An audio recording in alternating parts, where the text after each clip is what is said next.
Hi, everybody.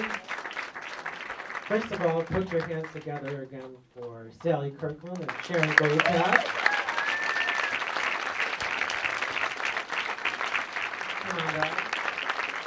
Sally. I'd like to introduce you to our moderator for the Q&A tonight from Out.com, Mr. Michael Musto.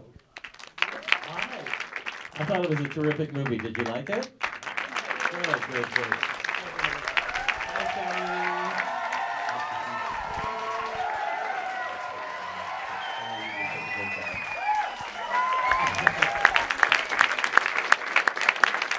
And you must have known, reading the script, this is a terrific part, but the wrong kind of acting could subvert the whole movie and really ruin it if you had gone in a different direction. In other words, if you had done indicative acting or overacting, I think it could have destroyed what was a beautiful performance. Maybe. I'm proud of being a method actor. I've been at the acting studio since I was 17. And what we learn when we're method actors is truth. You don't fake anything. So you do whatever you have to have your heart and soul and your truth. You had to reach inside yourself. What was inside of you that you called upon for this performance? I can answer that. In my life, I've been at knife point, gunpoint, almost strangled to death. All tonight. This neighborhood is terrible. And, You're a survivor, but you grew up with fashion. Your mother was a Vogue editor. Vogue and Life, yeah. But you've seen the dark side. I've seen the dark side in this. I used a lot of my mother. We had a very volatile mother-daughter relationship, and I was pronounced dead in the 60s, and I've had a lot of. We all were. I was so pleased that Dan Galloway or somebody from RogerEbert.com in his review today talked about how this movie allowed me to go everywhere. Thank you, Sharon. Do anything and go everywhere, like I did back in the 60s in Greenwich Village in theater. I was so impressed that he knew that. How do you play a part where you have to learn so many lines, and yet you're playing a woman who's forgetting her lines? You know, that was the toughest part, was the numbers. I couldn't do it. I couldn't remember that. Remember how tough that was, Sharon? Sure. Counting backwards. Counting backwards and really getting the numbers right. That was the toughest thing to learn. And those long monologues. I hired somebody in LA to teach me, and it was like studying for exams. We just made a lot of coffee, kept going and going and going and going. So by the time I got to Sharon in New York, I was off book, right? Yes, oh yeah. But you would also call me and you would do lines on the phone. Right. Yeah, so. You want to know how I got this part? Yeah. I was going to ask you that, It's a pretty funny story. I got a call, my agent's name is Michael Green, and one of the agents in the office, Mario, called me on a Friday and said, I just read this script, Sally, and it's a role you're really going to want to do. And I said, oh, great, can I get my hands on it this Friday? I'll send a messenger. So I got the script, and I read it, and I thought, oh my God, I got to do this role, And it was Friday, and I had to wait the weekend until casting with Adrian Stern Monday in New York. And I'm in LA, what am I going to do? And so I went to Facebook, and I looked up Sharon Greytak on Facebook. And I requested that she be my friend.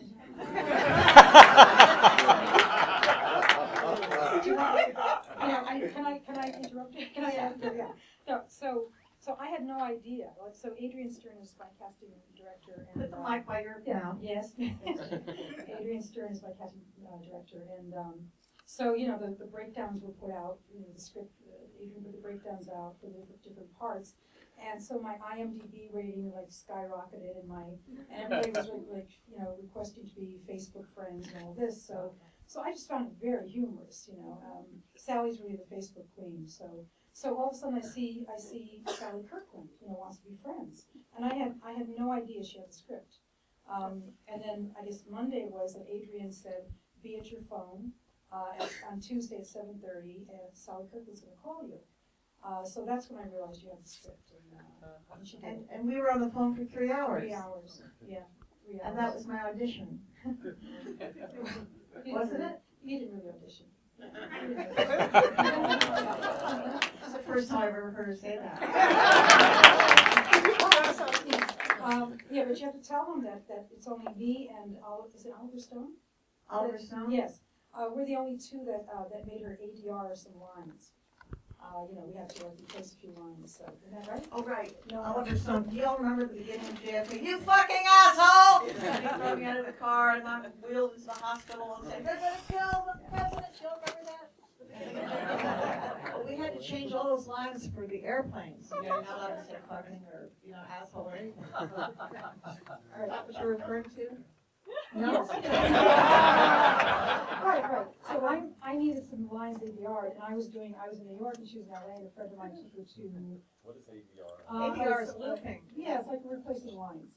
Replacing lines. Additional lines, additional dialogue, thank you. So anyway, friend took her to the studio, we were on the phone doing that, and I was directing her over the phone, to get sort of right performance, and she said, "It's only you and Oliver Stone that have ever made me ADR these lines before." So that's an honor. I would say that's Both are good. I'm gonna go on Facebook tonight and friend some directors. I wanna be a star. Sally, how do you find, you've done Hollywood films, you've done independent films, what's the most rewarding type of filmmaking experience for you? When you get to have a role like this, where you can, be in the beginning, middle, and end, and really give it everything you got.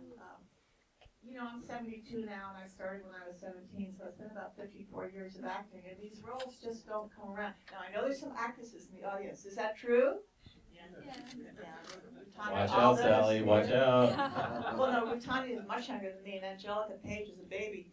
But, what I'm saying is the minute you get to be in your late 30s or 40 or over, you have to really find amazing, writers, directors who appreciate the feminine experience. You have to almost create your own projects to keep almost create your own project. working and gratifying things. And she wanted me to be nude, and I'm much heavier than I used to be. I kept thinking, Sharon, no. She said, yes, you're a real woman. So when I look at this film tonight, I look like I'm 180 pounds. No, you don't. I like the mother-daughter dynamic also, because it wasn't cliche, it wasn't predictable. And Victoria Clark also was Victoria terrific. Clark is excellent.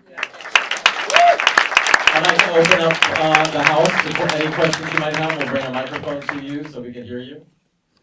Gentleman over there. Michael, your name is, right? Yes, it is.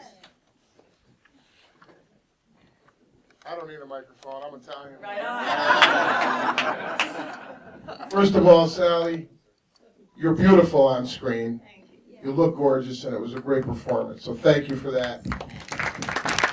And I'd like to thank you for making this film, because I'm going through this with my mother, and you just brought the last 3 days back to me, what we're going through with my mother. And it brings a lot of comfort to me to know that I'm not alone. So it was a wonderful film. It was a wonderful experience to watch that, because it was so real. So thank you both.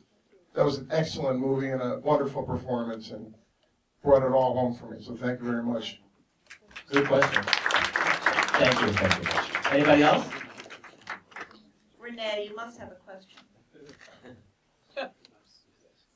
Question for Sally or Sharon? What are you thinking about after experiencing this film? I thought it was really something. My question was, there were so many close-ups, like severe close-ups, and I was wondering how you came to that decision. What made you? I think it's, I think it suits this project, it suits the film and the story, and I like extreme close-ups, but the face is just so incredible, and Margaret, Sally, of course, Margaret, and this character, and I love that Sally's she's like a chameleon. I mean, she's able to be gorgeous. I mean, the very end scene where she's sort of dancing in slow motion, just so beautiful, and she kind of changes ages even, And then when she's in the backyard, digging ditches and counting what she's buried, I mean, she was not afraid to look, to look, disheveled, and she's really incredible. An incredible actress to be able to do that and agree to do that on camera. So I love the extreme close-up, basically. And I think it worked for this film. It just sucked you in. The eyes are the mirror of the soul. And the eyes, I mean, Lee Strasberg used to say that for film actors, it's all about here. And so we had to learn, he used to tell me, in fact, Angelica, are you here? Yep. Where? This is Angelica Page, brilliant actress. Hi. And Lee Strasberg said, I'm going to tell you something I told Geraldine Page, her mom, when she was studying with me. I said, Jerry, sit on your hands. You have a tendency to talk with your hands and do all this. And he said, I'm going to tell you the same thing, Sally. You dissipate some of your energy by moving your hands all over. So sit on your hands and now do the scene. And I was like stuck. I didn't know what to do because I was so used to talking with my hands. And suddenly the emotions came up in my throat, and all this emotion came out that I had been dissipating when I was being too, animated and physical. And he said, on film, on camera, that's all going to be there in the eyes. Am I making sense? Yeah. So for me, close-ups are great because I get to invite you, like Terrence said at the beginning of the film tonight, invite you into my world, into Margaret's world, which on stage, I'm a stage actor, but you have to project all of that. And of course, if you're great, you can, but on film, it's relatively easy. You just like simplify, let it all come in. I just want to say something as well, just to clarify some things for the film. I wanted to make this film because I was experiencing some of this with my own mother. The very early stages of some dementia is going on. And my mother is a fierce woman, very much like Margaret, and Sally, we've had many talks about this. But what I did not want to do, and I didn't want to waste my time writing a script like that, I did not want the audience to just sit passively and kind of watch this, this poor woman just spiraling down, and you sort of sit there and say, oh my goodness, this is terrible, it's a tearjerker. So if anyone knows my other films, this is not something I do, so I wanted a strong character, as we have in Margaret, and I think only Sally could have portrayed her. But I wanted the audience to feel a little bit of what it might be like, to be in the mental state of Margaret. So rather than being passive and being superior in a sense, and watching someone, going through the stages of dementia, of Alzheimer's, I really kind of wanted you to sort of be in the headspace, of this character. And so I think it's challenging. It's also a little disconcerting, I'm sure, in terms of story. But I think that's really crucial, so that you're really a part of it, and that you're trying to figure it out in the same way that Margaret's trying to, experiencing it. So, yeah. Well, on that note, I found the camera movement to immediately cause me to feel uncomfortable, scared. Everything I was seeing on your face and the emotions you portrayed were magnificent. It was just unbelievable. And I actually had a question about the security camera. I noticed you used it when she was going into the doctor's office, and also that the daughter was installing one. Did you come across that kind of by accident, or did you plan on using that when you wrote the film, the security camera I footage? planned on it because it's, they're really kind of, Kate's doing this long distance, so, I mean, that really exists. You actually, now it exists, and I did research, and of course that was being developed at the time, where you can monitor your kids, sort of like a nanny cam or a granny cam or something. I found those to be some of the most gripping scenes. Yeah, and I think it's great that you raised that, because it's, this idea of, of vulnerability and privacy. I think privacy is a big thing in my work, like what's public and what's private. So I'm surprised more people don't talk about that, to say, how can you surveil your mother, but because, and I think, when Kate closes watches this kind of, sort of again, like what's real, what's not, and closes the computer, it's a little bit of like letting her mom have her own life, and like, sort of, that's her life, and Thank you so much. yeah. Mel England. Yeah, I just have a question about the. This is an actor. Yes. Mel played the policeman in the opening scene when I lost my car. Nice job, Mel. Thank you. Thank you. I love arresting Sally. I have a question for both of you about the role of sexuality in the film. It's so sexual, and why is that important for women in film? Well, I'll start and give it over to you, but when I grew up, I was in love with European films, and the 60s were it for me, and I'd watch Simone Signoret and Jean Moreau and Vanessa and all of these amazing European actresses, and they had this natural sensuality about them, the sexuality, no matter what the age was. And I always felt in America that was missing. And in 1968, I became the first nude actress in American theater with Terrence McNally's Sweet Eros. And the New York Times called me up and said, Miss Kirkland, you just did Joe Papp's Shakespeare in the Park. Why are you taking all your clothes off, for 45 minutes? And I said, well, I'm opposed to the Vietnam War, and you can't carry a gun on a naked body. That made this to some of the 60s history books. But really, I've always felt like I'm a very sexual being, and that all women should be able to feel that. And I was a little offended by the whole Playboy thing, and women have to look a certain way. And when Sharon told me about the nudity in this, I was really grateful, because it was an opportunity to be an over 70 woman and still be sexual, and which I like to think I am. And I wish American movies had more of this, like they do in Europe. And Sharon? I guess it's like, like, why not? For me, it's more physicality. I think that's what it is. That's what interested me. It wasn't like, oh, I'm going to make a big statement about this. It just seemed natural. Margaret's in her own home, for goodness sake. To me, it's more about intimacy. It's more being vulnerable and witnessing an intimate moment, really. And we've all been naked in our own houses, so that's who the character is. And it refers back to the title of the film, doesn't it? The Archaeology of a Woman. We're all women, we're all sexual beings. It was a very fair title. Did you, is that your title? Is that my title? Yeah, did you write the title of the film? Yeah, I did, or yeah. did you come up with the title first and then write the Oh, film? no. Or? It went through a couple of different Right. stages. It's a very good title. Anybody else? I guess this is more for Sharon. It's for you. I was struck by the score.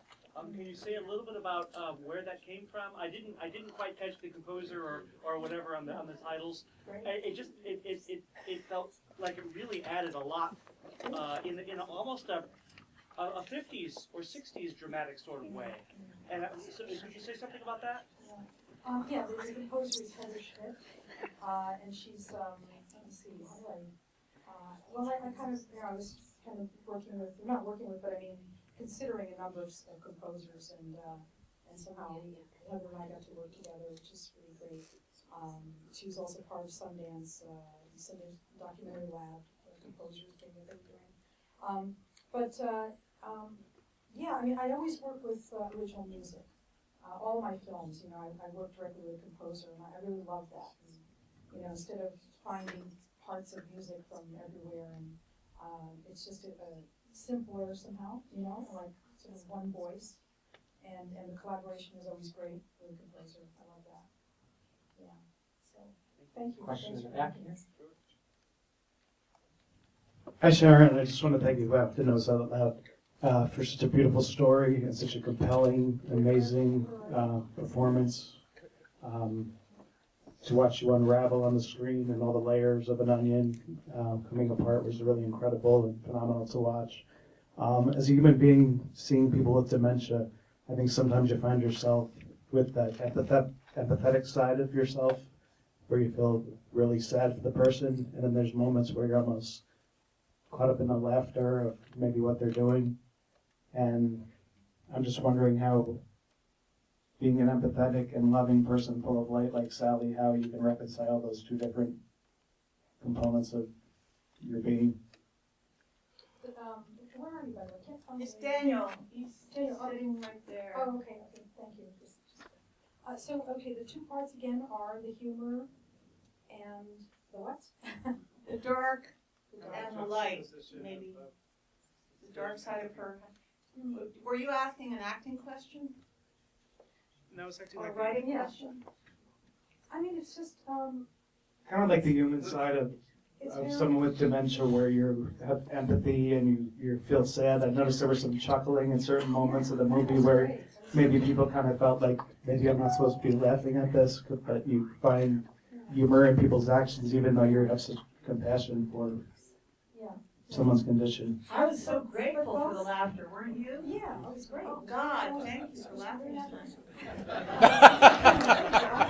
But, no, it's both exist. I mean, everything exists, right? I mean, just because someone, and I said this in an interview, I think,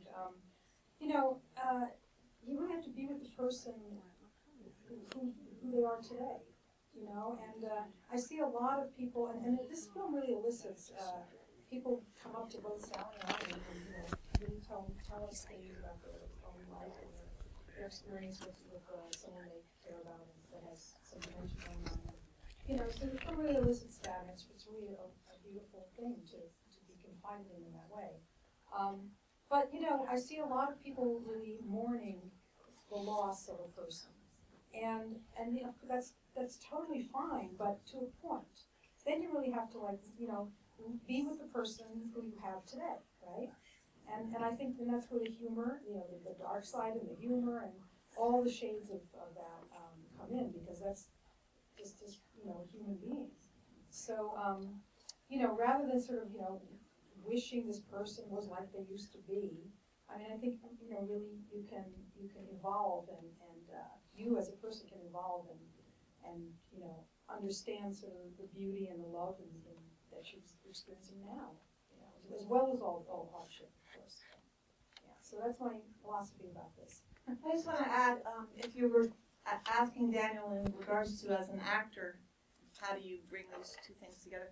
I think it's a misconception that if you're playing a role, well, I have a friend, Michael Fassbender, and he told me that after he did the rape scene in 12 Years a Slave, he fainted because it was so hard on him to do. And I asked Sharon if she would explain to the crew that I didn't want to be talked to, that I just wanted to keep my space. She provided a bed for me and a space. And I just, one of the critics mentioned it, I was very impressed, that he said it seemed like she had an internal monologue going through the whole film, and that was very perceptive. But I use everything in my life, and a lot of times when I'm crying the hardest is I'm crying for God. I'm crying because I'm so grateful for God in my life and spirit. And so it's not really tears of pain. It's tears of my soul. Does that make sense? So I want to clear this up right now, because a lot of people think that method actors, they get stuck in their roles, and how, Angelica, I mean, she's a brilliant method actor. You want to say anything on that? I get stuck in my roles. You do? Yeah. Oh, well. Sometimes, but not for long. Just for about 24 hours. About 24 hours. Just for about 24 hours. Keep everyone safe. Do you get stuck? Yeah, well, I'm there for 26 days, because with a character like this. Right. But then the minute the last line is over, I'm It's Sally done. Kirkland. Yeah.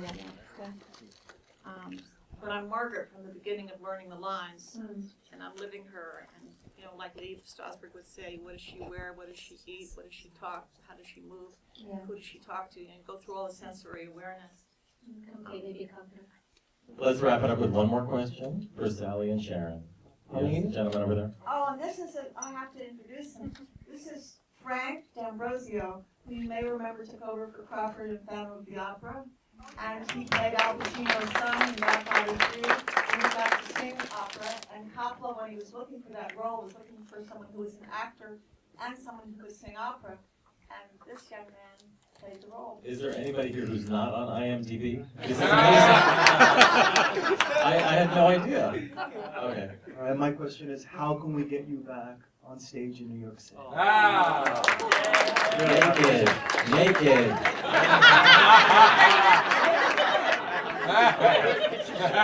In Shakespeare. Shakespeare. In the park. I'm open to it, you know. Does anybody have a script? This one. As a play? Sure, why not? Oh my God. Would I last in shelter? I think I would only last a week if I did this every day. It would have to be a jukebox musical. Yeah. With Four Seasons songs or You know, something. I'm a New Yorker, you know, I would love to come back and do stage. I haven't done a play here since the early 90s or late 80s. We'd love to see you back on Broadway. That would be great. Thank you everyone for coming, and thanks for enjoying Archaeology of a Woman. Please tell your friends if they missed it. Oh. If they missed it tonight, Sharon and I will be at the 4:25 show tomorrow with the Q&A after, and Sunday at the 4:25 show.